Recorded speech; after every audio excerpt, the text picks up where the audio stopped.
welcome to the first edition of the Achiever series brought to you by Leap Scholar. My name is Arnav. I'm the founder of Leap Finance and the host of this show. In this series, we bring to you success stories of the next generation of Indian global leaders. We are starting this off with an interview of an incoming student from my personal favorite school, Stanford.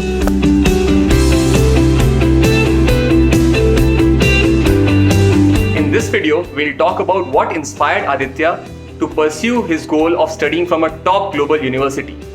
Aditya will also tell us how he systematically planned towards that goal. He will also share resources, people, and hacks that helped him get to his goal.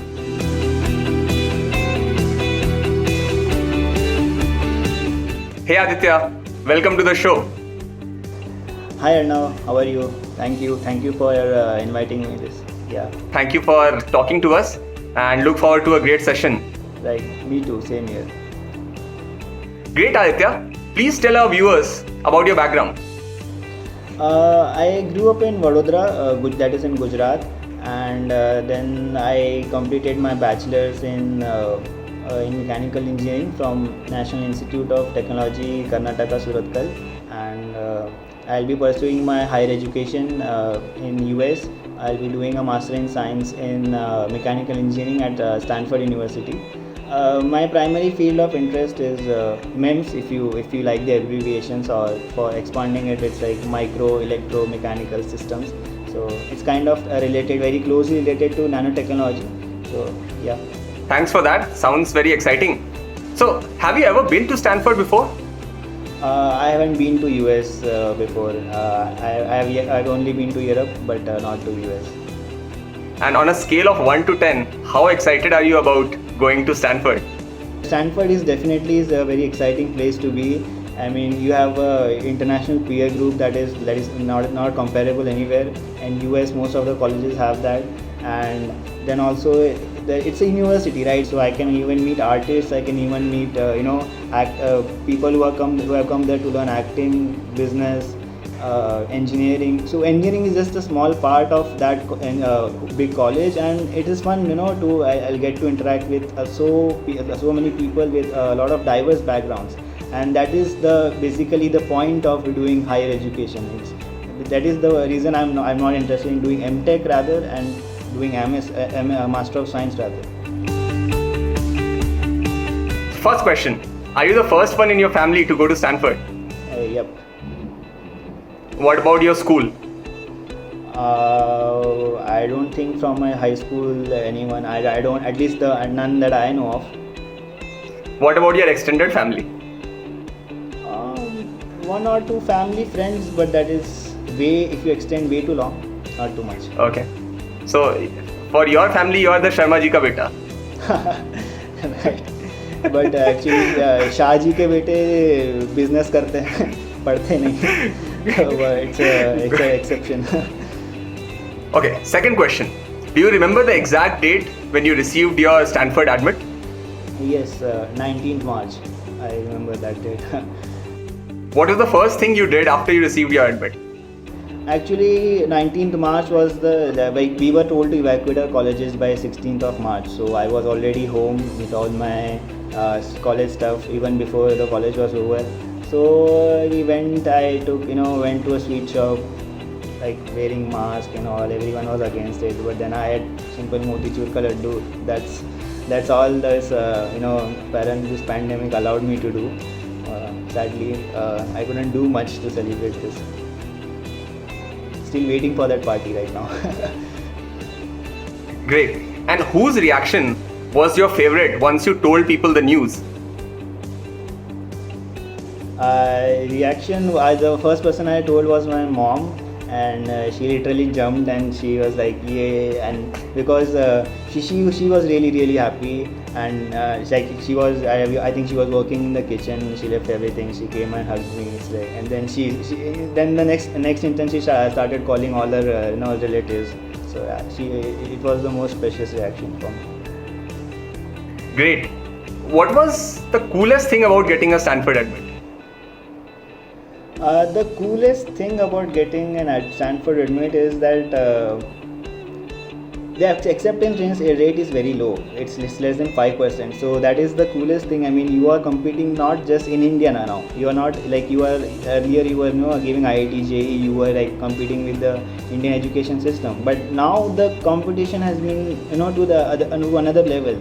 I mean, you are competing with the whole of the world, and that is the coolest thing. While everyone is trying to get into a top university in US, and then you are among the few selected. And even if you see, there are only handful of people from India that will be selected because they have diversity in quotas and all. So it's a really coolest thing that despite having so less chances, I was really happy that my profile was good enough to be accepted. So that's the coolest thing. You're probably going to compete with people who are going to launch the next generation of companies like Tesla and Google and the CEOs of Google and all of that. So that should be fun. That should be an amazing peer group to hang out with. Yeah, great. Exactly. Okay, next question. In which building or what part of Stanford do you expect to spend most of your time? As I said, my field of interest is micro electromechanical systems, so let's call it MEMS for now. So mostly I am more into research work, and so hopefully I'll be spending a lot of time in the MEMS laboratory at Stanford. It's in the Escondido. It's around Escondido Mall in Stanford. So hopefully I'll get to work there, and I'll be spending most of my time there. Now, given that you're a successful Stanford admit, tell us the one thing that you think Stanford looks for the most in its successful applicants. What's that one defining quality Stanford looks for in its successful applicants? I mean, every college sees motivation, passion for your work and all. But the thing about Stanford, when you apply for Stanford, they ask a couple of questions that I applied for 8 universities. None of these 8 universities, asked these questions. And some of these were, how do you think you would add value to your class, or value or diversity? What new dimension would you bring to your class? So when they are profiling students, not on just basis of the grades or maybe their research work or internship, they are seeing how you are as a person. So it's a holistic application process. I think it is very much comparable to the MBA application process, because generally MS applications do not have interviews, right? I mean, more or less they do not have interviews. So it's like by making sure that these questions are answered, you are profiling the students in a very exhaustive way. So when I get to be with my batchmates, it will be a truly enriching experience that because everyone would be unique in some way, and there will be a lot to learn from every one of them. So even if I'm friends with 5 out of my class of 100, I can learn some 5 new things in my life that within 2 years. So I mean, that's the best part, I think, about Stanford. So what I take away from that is Stanford is looking for people who can add value to people around them and probably society at large. It's very much like a B school admission process. They're looking for great engineers who can also become sort of great leaders. So maybe that's what they're looking for. Yeah, and eventually they do end up being great entrepreneurs also. So maybe absolutely. Even if I don't launch a startup, maybe I can invest in my friend's startup. Oh, absolutely. Great. So that brings me to the next question. Is there a dream company that you think of joining after you graduate from Stanford?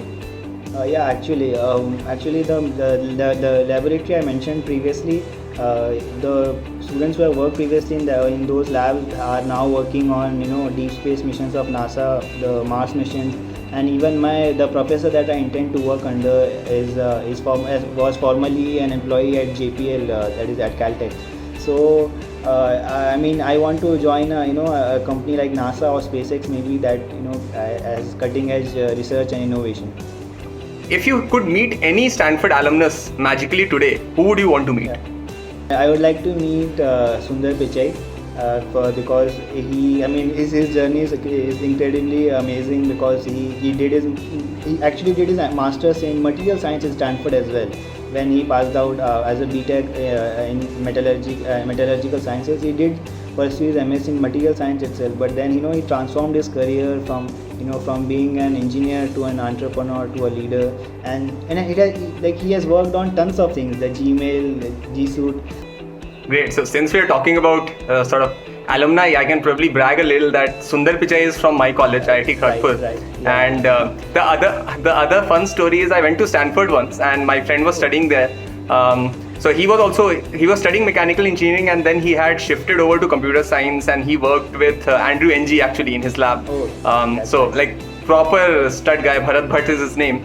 And so he says, okay, you're at Stanford, let's go to this bar. We go to the bar and sort of think about who's sitting on the next table. So actually Larry Page was sitting on the next table. So I was almost like कि autograph ले लेता हूँ, but it seemed like he was doing like a deep brainstorming with somebody, so I said कि ठीक है. So, but yeah, that's exciting. I'm sure about, you'll. yeah. That's exciting. that's about super being exciting. That Bay Area. Yeah, I mean, Yeah. you are amongst the top-notch individuals of the world. You may never know when you bump into someone. So, Great. So that brings me to my next question. What is that one Stanford stereotype that doesn't fit you? Stanford's biggest arch nemesis is its neighbor, that is UC Berkeley. And I've been warned that I shouldn't enter UC Berkeley campus while wearing a Stanford sweatshirt. So that's pretty amusing. And every year they also have this big game, as they call it, of basketball between UC Berkeley and Stanford. I mean, while Stanford has been winning it for the past 9 to 10 years, I still wouldn't be that Kattarwadi being a Stanford. Okay. So I mean, obviously I might go Cardinals, but okay, let's not get into violence. Got it. So the one stereotype that doesn't fit you is that you're not a UC Berkeley hater. No, actually I tried. I wanted to. I tried. I hoped I would get UC Berkeley at some point, but so yeah, I'm not that hater of Berkeley. Got it. Next question. This is closer home. So if you could magically transport one thing from your undergraduate college to Stanford, what would that be? Why, as much I hate mess food here, I would gladly wish that the food that I get here in mess was available in Stanford, because first of all it is super cheap. You pay 20K for like 5 months. Here I'll be paying $300 to $400 per month, even if I cook myself, that is.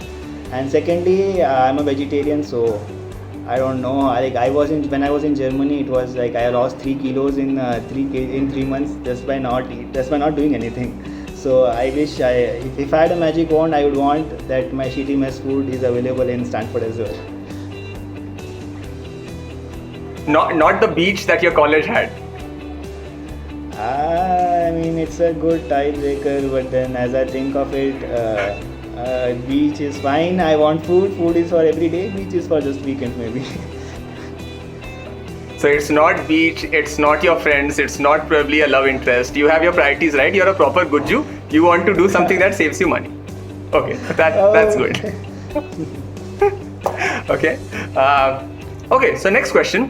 What is that one cultural change that you're mentally not ready for?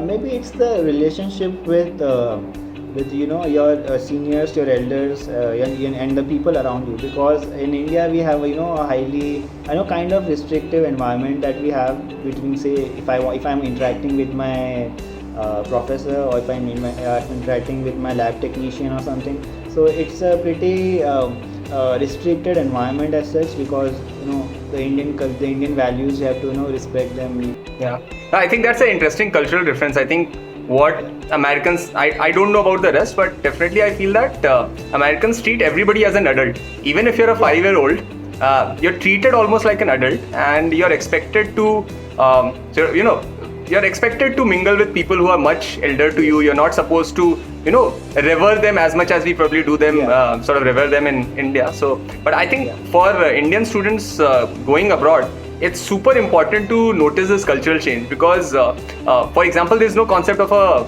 campus placement in the US universities, right? The idea is that while you're there, you'll meet so many people, you'll build those relationships that people will know that, hey, you are a fantastic guy, you can contribute, and they will open doors for you rather than like companies coming and interviewing you. So I think this is a very important nuance a lot of students miss, and that's a very good point actually. Yeah, and the thing is, like in placements, you are like, you have this policy, right, that if you sit for one placement, you cannot sit for another company, right? So then you are, just sitting for whatever first company comes and gives the highest package. So it's Yeah. not more about where you want to work with, who you want to work with, or where do you see yourself in the company sometime down the line. So you are just running behind the first company that comes, and because the chances are higher during the first initial days. So I mean that is significantly better in US, because you approach the company from your end, from your resources. So when you approach, you are sure that you want to be a part of that company, not just because you are being restricted by some procedural rules or something. So that is also an important aspect of the higher education in US, I think. Yeah. No, I think one good advice that all Indian students going abroad should keep in mind is that you have to become a little bit battamiz and heat. Not battamiz in the sense that you will sort of pass remarks or do anything lewd, but you have to get over that hump of, hey, should I do this? Should I ask this? Should I ask my professor to come have lunch with Right. me? I think that is one thing all students should keep in mind. You should be fearless while being professional. Yeah, I mean, you just, Actually, that's you have to make your way. No one is going to come and give you everything in a plate, and then you just have to be there and take it. No, that is not how things work, and that is the That's best. That is how you grow as an individual, right? Yeah, no, that's a great articulation. You have to be fearless while staying professional. Yeah, I think that's a fantastic articulation. Okay, next question. So, let's say you're studying at Stanford, meeting so many people, working in the US. Let's say if you fall in love with somebody who's not an Indian, do you have your mummy ji's blessings? She keeps poking me about that. Yeah, I mean that's quite a possibility. I mean, obviously you are in a peer group, and it, like, things can happen. But yeah, I mean, I don't know. Mummy की, even if mummy agrees, mummy की नहीं चलती ना, घर में नानी और दादी की चलती है. That is hard. So that was Aditya, freshly minted incoming graduate student at Stanford. I hope this conversation was useful for you. If you have any questions for Aditya, please leave them below in the comments. If you know anybody who is thinking about studying in their dream global school, please share this video with them. Thank you and bye.